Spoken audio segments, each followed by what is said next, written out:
एक आदमी हर दिन अपनी पैरालाइज्ड पत्नी को नहला रहा था, लेकिन उस दिन जब उसने पानी भरना शुरू किया तो अचानक उसका पैर फिसल गया और उसका सिर सिंक पर जोर से लगा, जिससे वह बेहोश हो गया। पत्नी यह देखकर तुरंत घबरा गई, क्योंकि इस समय नल लगातार पानी बहा रहा था और वह पूरी तरह से पैरालाइज्ड थी और हिल नहीं सकती थी। अगर ऐसा ही चलता रहा तो उसे जल्द ही डूबकर मरना पड़ेगा। पानी का स्तर लगातार बढ़ता जा रहा था, इसलिए महिला ने मजबूरन अपने केवल एक हल्के से संवेदनशील दाहिने पैर को हिलाते हुए बाथटब के नीचे के ड्रेन वाल्व को खोलने की कोशिश की, जबकि पानी का स्तर तेजी से बढ़ रहा था। महिला ने तुरंत अपने पूरे शरीर की ताकत को दाहिने पैर पर केंद्रित किया, लेकिन कई प्रयासों के बाद न केवल वह पानी के नल को नहीं खोल पाई, बल्कि उसने अनजाने में ऊपर से जुड़े लोहे की चेन को भी तोड़ दिया। महिला पूरी तरह से निराश हो गई। उसने देखा कि नल से पानी लगातार भर रहा है और इस समय पानी का स्तर उसके मुंह और नाक को डूबा चुका था। आत्मरक्षा के लिए उसने तुरंत अपनी ताकत को बाएं हाथ पर केंद्रित किया और फिर शावर तक पहुंचने के लिए 1.1 पॉइंट का प्रयास किया। उसने शावर की स्थिति को हिलाकर नल के स्विच को नियंत्रित करने की कोशिश की, लेकिन यह गति स्पष्ट रूप से बहुत धीमी थी। उसने शावर को पर्याप्त स्थिति में रखने से पहले ही पानी का स्तर पूरी तरह से उसके सिर को डुबो चुका था।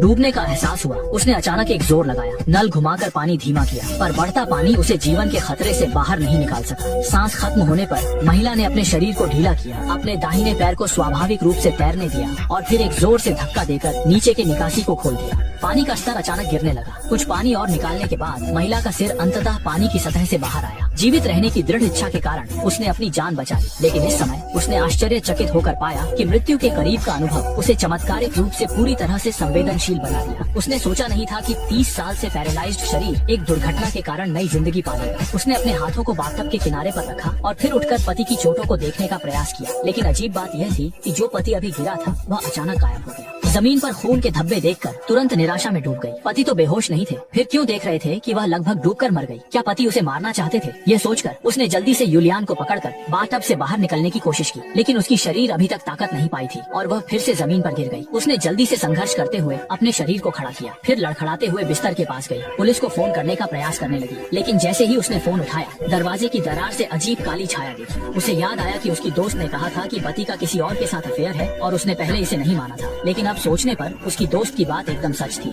लॉरा ने सोचा नहीं था कि पति उसे मारने की योजना बना रहा है। पति की चालाकी को विफल करने के लिए लॉरा ने टूटे हुए दर्पण से एक कांच का टुकड़ा उठाया और बाहर की ओर दिखाया पति क्या कर रहा है, लेकिन तभी उसने देखा कि जो उसने पहले देखा था वह केवल हल्की हवा से हिलती हुई खिड़की की पर्दा थी। फिर भी ध्यान से उसने धीरे धीरे बाहर की ओर कदम बढ़ाया, डरते हुए कि पति अचानक आकर उसे मारने की कोशिश करेगा।